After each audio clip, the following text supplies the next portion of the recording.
Hi guys, welcome back to विद्यार्थी.in। मेरा नाम है अपराजिता। और यार क्वेश्चन आंसर हमारे रह रहे थे। हमने क्वेश्चन आंसर कर रहे थे हम लोग चैप्टर नंबर 4 का, आपका सिविक्स की बुक से, जो है gender, religion and caste. And इसके यार फर्स्ट पार्ट आपने, आई होप आपने देखा होगा। क्वेश्चन नंबर 1 से लेके मैंने 3 तक एक फर्स्ट पार्ट कराया है, अब उसको जरूर देख लेना। एंड क्वेश्चन नंबर 4 से लेके 6 तक हम इस वाले पार्ट में करेंगे। भाई बीड़ू लोग, क्वेश्चन आंसर बहुत इंपॉर्टेंट होते हैं। एक बार आप एक्सरसाइज करके देखो, बढ़िया मार्क्स आएंगे, बढ़िया एकदम। ठीक है। वैसे यार मार्क्स के पीछे मैं कभी नहीं भागी स्कूल में, लेकिन 10th में भागी हूँ, बहुत ज़्यादा भागी हूँ। ठीक है। तो यार क्वेश्चन नंबर 4 से हम लोग शुरुआत कर देते हैं। और क्वेश्चन 4 कहता है, भाई state 2 reasons to say that caste alone can not determine election results in India. ठीक है। अब यार अभी तक आई थिंक 2014 तक देखा जाए तो यार एक ही पॉलिटिकल पार्टी थी, ठीक है, जिसने सिर्फ एक कास्ट के बलबूते पर अपना सरकार बना लिया था। ये बड़े मुश्किल से होता है गाइस। कोई भी पॉलिटिकल पार्टी सिर्फ एक जाति या एक धर्म के लोगों के वोटों द्वारा नहीं जीतती है। ठीक है। आप जानते ही है इंडिया बहुत डाइवर्स है, बहुत अलग अलग कल्चर, एथनिक ग्रुप्स, अलग अलग धर्म के लोग रहते हैं। आप एक ही के धर्म के लोग से नहीं जीत सकते हैं। ठीक है। तो यहाँ पे यही बताया जा रहा है कि 2 रीजन बोलिए कि क्यों कास्ट, एक ही कास्ट से आप इलेक्शन नहीं जीत सकते हैं। तो यार आंसर कैसे होगा? जब when party choose candidate in election they keep in mind the caste composition। ठीक है। अब यार सब पार्टीज में इतना तो दिमाग है ही। एंड एक चीज बता दूं गाइस, राजनीति में घुसना इतना आसान नहीं होता, निकलना भी आसान नहीं होता। और राजनीति में जो लोग होते हैं ना, पॉलिटिक्स में जिन्होंने कदम रखा होता है, दे आर वेरी इंटेलिजेंट। सो ये पॉलिटिकल पार्टीज दिमाग में एक चीज रखती हैं कि एक पर्टिकुलर धर्म या एक पर्टिकुलर आप कह सकते हो कास्ट हमें अकेला नहीं जिता सकता है। ठीक है। हमें औरों के भी वोट लगेंगे, हमें पंजाबीज के भी वोट लगेंगे। ठीक है भाई, खिचड़ी मार राइटिंग है, आई नो, बड़ी जल्दी जल्दी लिख रही हूँ। अच्छी राइटिंग देखनी है तो या धीरे धीरे लिखूंगी मैं। ठीक है। हमें सबके वोट चाहिए होते हैं। अगर आपको जीतना है ना तो आपको ओबीसी के भी वोट लगेंगे, एससी एसटी के भी लगेंगे। ठीक है। इसी तरीके से थोड़े थोड़े वोटों से ही अच्छा एक बढ़िया वोट बैंक बनेगा और फिर आप एक सरकार बना सकते हैं। ठीक है। बाकी जिस कैंडिडेट, इसीलिए क्या होता है ना, पॉलिटिकल पार्टी क्या करते हैं ये लोग ना, अलग अलग रिप्रेजेंटेटिव्स रखते हैं। चलो 2 ओबीसी रिप्रेजेंटेटिव रख लेते हैं, 2 एससी एसटी के बंदे रख लेते हैं, 2 हिंदुत्व समाज के रख लेते हैं, 2 दलित रख लेते हैं। ये सब काम आते हैं सारे रिप्रेजेंटेटिव्स। जब वोट इकट्ठा करना होता है सब काम आते हैं। ठीक है। बिल्कुल ऐसी बात है गाइस कि फ्रेंच फ्राइज जब मेयोनीज से खाते हैं शायद बोर हो जाए, सारी चटनियाँ रखो, बढ़िया तरीके से खाएंगे। ठीक है, कोई दिक्कत नहीं आएगी। बिल्कुल वैसी बात है। तो देखा जाए तो जब भी किसी पॉलिटिकल पार्टी को कहीं से वोट कहीं से वोट इकट्ठा करने होते हैं ना, तो उनके पास सारे रिप्रेजेंटेटिव्स होते हैं। अरे ओबीसी के वोट चाहिए तो इस वाले रिप्रेजेंटेटिव को आगे करो, ये वोट मांगेगा, ये हमें अच्छी अच्छी स्पीचेस बताएगा, इमोशनल अपील बताएगा, क्योंकि ओबीसी है, अच्छे से ओबीसी को जानता होगा। तो सारे एक पॉलिटिकल पार्टी में ना हर तरीके के रिप्रेजेंटेटिव रखते हैं। ठीक है। और एक ही कास्ट से अभी तक तो कोई भी पॉलिटिक्स नहीं जीत पाया है, कोई भी सरकार नहीं बना पाया है। अगर श्री नरेंद्र मोदी जी जब पीएम की कुर्सी के लिए जब वो इलेक्शन लड़ रहे थे तो क्या वो सिर्फ हिंदूज के वोट से जीत गए? नहीं, उनको बहुत लोगों ने वोट किया था, बहुत अलग अलग तबके के लोगों ने वोट किया था, तब जाके वो जीत पाए थे। ठीक है। सो पॉलिटिकल पार्टी यूजुअली इस चीज का ध्यान रखती है कि मेरे पार्टी के अंदर अलग अलग धर्म, अलग अलग जात के रिप्रेजेंटेटिव्स रहें। दूसरी बात यह गाइस, यूनिवर्सल एडल्ट फ्रेंचाइज बहुत बड़ी भूमिका निभाती है इसमें। सबके पास एक वोट है, everyone has one particular vote, वो उससे कोई नहीं छीन सकता, वो उसका अधिकार है, राइट टू वोट। ठीक है। अब ये आपको कहाँ क्यों लग रहा है यूनिवर्सल एडल्ट फ्रेंचाइज कहाँ से आ गया भाई यहाँ पे? तो बात ये है गाइस, ये दूसरा रीजन है। अगर यूनिवर्सल एडल्ट फ्रेंचाइज नहीं होता तो शायद समझ लीजिए, एक एग्जाम्पल से समझाती हूँ आपको, समझ लीजिए सिर्फ ब्राह्मण्स, क्षत्रियास, शूद्रस के पास ही राइट टू वोट का अधिकार है। ठीक है। अब गाइस पार्टी को जीतने के लिए वोट चाहिए होते हैं, तो वो तो सिर्फ और सिर्फ ब्राह्मण, क्षत्रिय और शूद्र के लिए लड़ाई करेंगे, उन्हीं को रिप्रेजेंट करेंगे, उन्हीं के लिए काम करेंगे। अगर ओबीसी और एससी एसटी को मनाही है, वो वोट नहीं दे सकते, ऐसा रूल बन जाए, तो कोई भी ओबीसी SC ST को रिप्रेजेंट नहीं करेगा, उनके लिए पार्टी भी नहीं बनाएगा, क्योंकि उनको तो वोट देने की इजाजत नहीं है। ठीक है, जिनको वोट देने की इजाजत है, जो वोट दे सकते हैं, पार्टी उन्हीं के लिए तो लड़ेगी, पार्टी उन्हीं के लिए तो उनके पीछे तो जाएगी। इसीलिए ऐसा कोई कानून नहीं है कि सिर्फ इनको वोट देने का अधिकार है, सिर्फ ये दे सकते हैं वोट। वोट सब दे सकते हैं, सबको अधिकार है वोट देने का। ठीक है, 18 अबव एवरीवन कैन वोट। ठीक है, इसीलिए गाइज हर तरीके के जात के लिए पार्टी बनी हुई है, क्योंकि सब वोट देने का अधिकार तो रखते हैं। कोई गरीब है, कोई पुअर है, कोई डिसेबल्ड है, कोई आंख से देख नहीं सकता, इट डजेंट मैटर, वोट तो है उसके पास, और पॉलिटिकल पार्टी को वही चाहिए।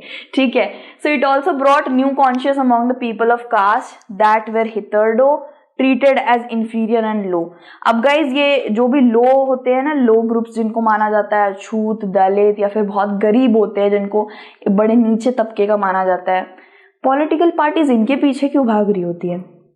इनके पास तो पैसे नहीं है, कुछ भी नहीं है इनके पास, ये तो अपनी रोटी बड़ी मुश्किल से कमाते हैं, क्यों भाग रही है? बट पॉलिटिकल पार्टीज इनके घर जाती है, इनके हाथों से खाना खा रही है, इनके लिए चद्दर बांट रही। वोट तो है ना उनके पास, राइट टू वोट है, यूनिवर्सल एडल्ट फ्रेंचाइज, काम की जो चीज है वो उनके पास है। गरीबी वगैरह वो स्टेटस नहीं देख रहे, they are only watching the vote. ठीक है, अब समझे यूनिवर्सल एडल्ट फ्रेंचाइज की यहाँ पे बात क्यों हो रही थी। तो क्वेश्चन नंबर 5 है भैया हमारा आ गया, what is the status of women's representation in India's legislative body. अब वुमेन्स रिप्रेजेंटेशन देखा जाए तो 2014-12 तक काफी पुअर रहा है इंडिया में। ठीक है, देखा जाए तो सेंसस रिपोर्ट निकाली थी तो सिर्फ शायद 10% वुमेन्स थी लोकसभा के अंदर। ठीक है, सीट्स रिजर्व्ड ही नहीं थी उनके लिए। अब धीरे धीरे करके ऐसा हर जगह बनाया जा रहा है that 1/3 seat should be reserved for women's. ठीक है, लोकसभा में देखिए यहाँ पे मैंने बता रखा है सिर्फ 10% वहां पे टोटल स्ट्रेंथ थी वुमेन्स की। मतलब समझ लीजिए 100 मर्द बैठे जिसमें से 90 मर्द हैं और 10 औरतें हैं। तो अगर औरतें ही नहीं रहेंगी तो औरतों की दुखदाई प्रॉब्लम वगैरह क्या मर्द थोड़ी ना बताएंगे। वही बात है ना, औरत का दुख बढ़िया समझ पाएगी ना, औरतें और बाकी औरतों को रिप्रेजेंट कर पाएगी। विडो रीमैरिज, विडोज को ये प्रॉब्लम हो रही है, लड़कियों के लिए NGOs बनाने चाहिए, बहुत से हैरेसमेंट केस दिख रहे हैं, ये सब चीजें मेंस के बदले औरतें ज्यादा अच्छे से बता पाएंगी। ठीक है, सो बात ये है guys, why women's are not there. Political power उनके हाथ में भी होनी चाहिए, वरना देखिए ये तो अनइक्वालिटी दिखाई जा रही है ना, कि इतने सारे मेंस और इतने कम वुमेन्स। मैं आपसे पूछती हूँ गाइस, यार बताओ मेरे को 5-6 औरतों का नाम बताओ, इंदिरा गांधी जी को छोड़ के, निर्मला सीतारमन जी को छोड़ के 5-6 वुमेन्स का नाम बता दो पॉलिटिकल अरीना में।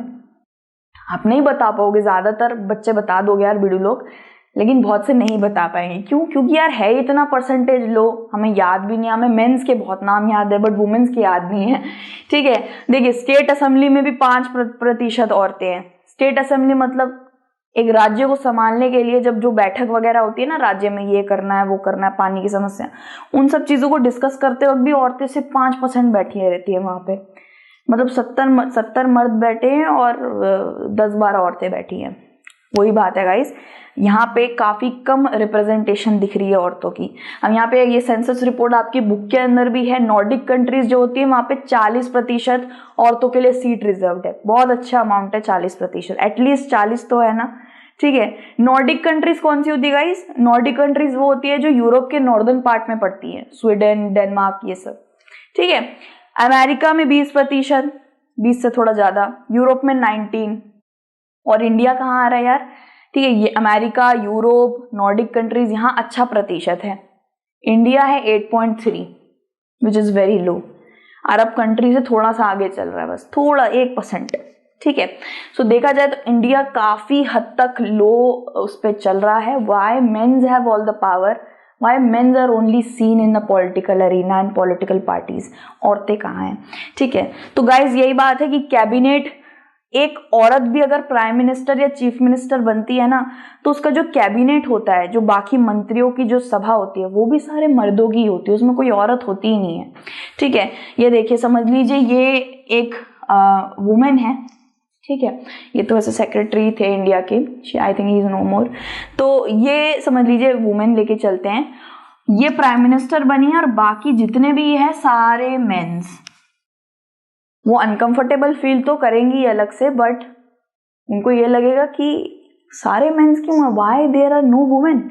ठीक है, तो thus the proportion of women in legislative body काफी ज्यादा लो है। लेजिस्लेटिव असेंबली में भी लड़कियां औरतों के लिए लड़ना या रिप्रेजेंट करने वाली औरतें वहां है ही नहीं। ठीक है, एंड देखा जाए तो वुमेन्स ऑर्गेनाइजेशन, एक्टिविस्ट, बहुत सारे ऐसे औरतों की जो ऑर्गेनाइजेशन, एनजीओ, बहुत सारी चीजें होती है, वो इस सब के लिए बोलती रहती है, बिल पास कराने बोलती है कि वुमेन्स का सीट ये रिजर्व करिए, वो करिए, लेकिन ये बिल पेंडिंग ही रह जाता है। इसको दिया ही नहीं जा रहा है, पास करा ही नहीं जा रहा है कि यार औरतों के लिए इतना सीट रिजर्व रखिए। अब जैसे लोकल बॉडी को देख लीजिए गाइस, लोकल बॉडी की बात करें तो लोकल बॉडी यानी कि लोकल गवर्नमेंट जो है यार, उन्होंने ना एक कानून निकाल रखा है दैट 1/3 सीट्स ना रिजर्व कर दी जाएगी औरतों के लिए। मतलब कि 10 लाख औरतें वहां पे रिप्रेजेंटेटिव मिलेंगी आपको लोकल बॉडी के अंदर। लोकल गवर्नमेंट ने जो हमारे गवर्नमेंट का 3rd टायर है ना, सेंट्रल, स्टेट, लोकल, उन्होंने देखिए कानून निकाला है कि 1/3 सीट्स औरतों के लिए बुक कर दी जाएगी। सो ये बाकी जगहों पे नहीं है। वाई स्टेट असेंबली में ऐसा क्यों नहीं कर रखा, लेजिस्लेटिव असेंबली में क्यों नहीं है ऐसा, कहीं कैबिनेट मंत्रियों में क्यों नहीं है औरतें, पुलिस डिपार्टमेंट में औरतें इतनी कम क्यों हैं, पुलिस डिपार्टमेंट, यस, आर्मी में क्यों नहीं है इतनी, वाई ब्लैक कैट कमांडोज में औरतें नहीं है। बहुत सारी चीजें गाइस जहाँ पे औरतों का रिप्रेजेंटेशन बहुत कम है। ठीक है, अब मैं ये नहीं कह रही हूँ कि इंडिया की गलती है या मिनिस्टर्स की गलती है, समटाइम्स मे बी वो फेल हो जा रही होंगी, मे बी उनमें लैकनेस हो रही होगी, क्योंकि यार ब्लैक कैट ये सब बनने में बहुत मेहनत लगती है, बहुत ही ज्यादा वाली। ठीक है, लेकिन रिप्रेजेंटेशन तो दीजिए, आप हमारी अपनी ड्यूटी कर दीजिए, बाकी अगर वो फेल हो पास हो वो उनका ऊपर है। ठीक है, तो बिल पास ही नहीं करा जा रहा है कि भाई सीट रिजर्व कर दीजिए, इसका बिल ही पास नहीं हो रहा है, पॉलिटिकल पार्टीज पास ही नहीं होने दे रही है। ठीक है, सो यार क्वेश्चन नंबर 6 क्या बताता है? क्वेश्चन नंबर 6 गाइज, देखा जाए तो एक लेजिस्लेटिव असेंबली में कोई चीज आगे तभी बढ़ पाती है जब सारे लोग, सारे रिप्रेजेंटेटिव उसको सहमति दे। ठीक है, तो सहमति नहीं मिल रही होगी इसलिए वो बिल पास नहीं हो रहा। Mention any 2 constitutional provisions that make India a secular state. Secular state, ये सेकुलर का मतलब क्या होता है गाइस? सेकुलर का मतलब होता है एक ऐसा देश, एक ऐसा कंट्री जो ये चीज लागू कर दे कि हमारी कोई ऑफिशियल रिलीजन नहीं है। This is called a secular state, और इंडिया खुद को सेकुलर स्टेट बताता है। उसके पास कोई ऑफिशियल लैंग्वेज नहीं है, उसके पास कोई ऑफिशियल रिलीजन नहीं है, कुछ भी वो ऑफिशियल नहीं रखता है। ठीक है, कि भाई हिंदी लैंग्वेज सबसे ऊपर नहीं। श्रीलंका ने ऐसे कर रखा है, श्रीलंका ने सिन्हाला लैंग्वेज को क्या कर दिया है? ऑफिशियल बना दिया है। अब ये इंडिया ने क्यों नहीं कर रखा गाइस? 2 रीजन ये हैं। पहला तो यार इंडिया इतना डाइवर्स है, अगर मैं सिर्फ एक को कर दूंगी तो बाकी लोगों को बुरा नहीं लगेगा, बाकी की फीलिंग्स हर्ट होगी। ठीक है, सो गाइस सबसे बड़ी बात तो ये है कि डाइवर्स बहुत है, और सबसे अच्छी बात ये है कि ऑफिशियल रिकॉग्निशन नहीं दे रखा, ये बहुत अच्छी चीज करी। बाकी ऐसी बहुत सी कंट्री है जिन्होंने, जो सेकुलर नहीं है, जैसे कि आप देखो श्रीलंका में बुद्धिज्म को ऑफिशियल रिलीजन बना दिया है, बुद्धिज्म को, क्योंकि वहां पे ज्यादा अमाउंट में बुद्धिस्ट थे वहां पे, इसलिए उसको बुद्धिज्म को ही रिलीजन ऑफिशियल बना दिया। आई नो बहुत छोटे छोटे ग्रुप्स भी थे, लेकिन उनको फीलिंग हर्ट हो सकती है। पाकिस्तान में देख लीजिएगा, इस पाकिस्तान में Islam is the official religion, क्योंकि वहां पे बहुत सारे ही लोग मुस्लिम्स हैं।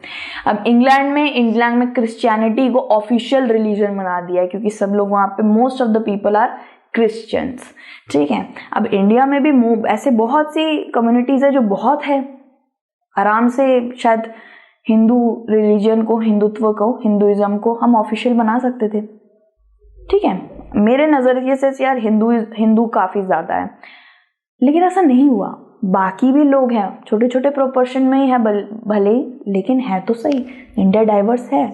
ठीक है, सो हमारे भारत में कोई ऐसा स्पेशल स्टेटस किसी रिलीजन को नहीं दिया है, किसी भी रिलीजन को नहीं दिया है। ठीक है, हमारे भारत के पास, हमारे संविधान में you can profess, practice and propagate your religion freedomly. Profess का मतलब होता है आप अपने रिलीजन को क्लेम कर सकते हो, फक्र से बता सकते हो मैं इस धर्म से आता हूँ। प्रैक्टिस मतलब आपके धर्म में जो भी चीजें होती हैं आप उसको प्रैक्टिस कर सकते हो विदाउट एनी हेजिटेशन, प्रोपागेट का मतलब होता है आप आराम से अपनी प्रैक्टिस को आगे बढ़ा भी सकते हो, उस पर कोई रोक टोक नहीं है। आप अपने फेस्टिवल्स बना सकते हो, आप अपने बच्चों को भी वही चीज़ें दे सकते हो, आगे जाके वही कल्चर्स दे सकते हो, वही सरनेम भी दे सकते हो। That we have in our India. ठीक है, सो यार ये चीज़ बहुत अच्छी है। इंडिया के बाद काट दियो। सो गाइज ये चीज़ बहुत ज़्यादा अच्छी है और किसी कंट्री में होती है, बाकी कंट्रीज में, लेकिन मैं इंडिया को लेके चल रही हूँ। मुझे ये चीज़ बहुत अच्छी लगी दैट इंडिया इतने ज़्यादा लैकिंग पोजीशन पे था, उसको पार्टीशन से गुजरना पड़ा, इतने सारे वॉर्स से गुजरना पड़ा, लेकिन हमारा संविधान कितना ज़्यादा ग्रेटेस्ट है कि उसमें एक भी फॉल्ट नहीं निकाल सकते। वो इतने ज़्यादा समझ के लोगों ने बनाया था और कितने दिग्गज लोगों ने बनाया था कि अभी तक वो चीज़ चल रही है और कोई दिक्कत नहीं आई है।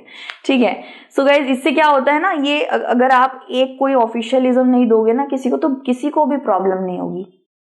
वही बात है, या तो चॉकलेट आप सबको दीजिए या बिल्कुल भी किसी को भी ना दीजिए, झगड़ा नहीं होगा। ठीक है, सो यार ये थे हमारे सारे के सारे क्वेश्चंस। सारे क्वेश्चन यार अच्छे से एक्सरसाइज कर लेना, बड़े काम आने वाले हैं आपके। ठीक है, और यार दूसरे चैप्टर में हम आपसे जल्दी से मिलते हैं। कोई नहीं यार, टेंशन नहीं लेनी, बोर्ड एग्जाम बढ़िया होंगे। ठीक है, तो यार दूसरी वीडियो में मिलते हैं, आपसे तो मुलाकात होती ही रहती है। And you take care of yourself, god bless you everyone. जय हिंद, बाय।